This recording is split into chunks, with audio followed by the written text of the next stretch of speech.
As the weeks roll on from the cyclone's effects, questions still remain about the fate of Esk Valley, with residents wanting answers.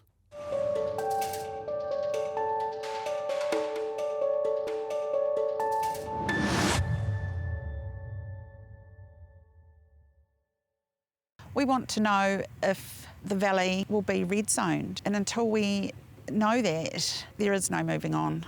Local landowner Maria Metam, whose property housed the doggy farmstay boarding kennel with her family, says the decision is clear. My husband and I have moved into a caravan with our 4 little dogs, and we're grateful that we've got a base, but we're stuck until we know what's going to happen. And my understanding is it needs to go to central government and they need to make those big decisions.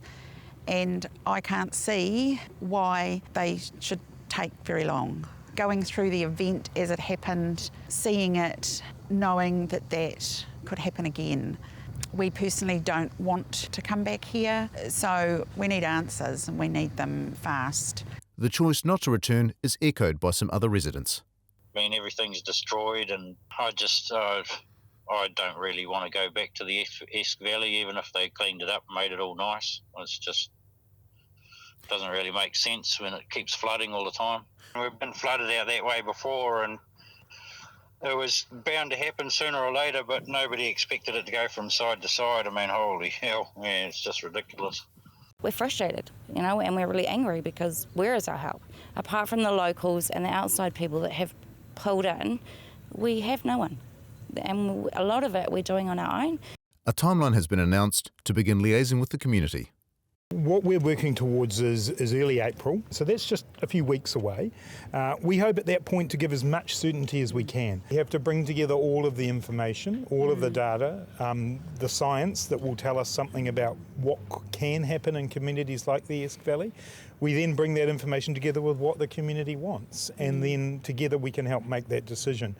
But the point I've been trying to make here is that in order to get it right, we do have to take some time to do that. And I recognise for people who are desperate for certainty and who are desperate for an outcome, they want that to happen really quickly. But if we move too quickly, we'll make the wrong decision, and that will go against what's actually required in communities. In an ideal world, probably a big park, like a big nature reserve type area.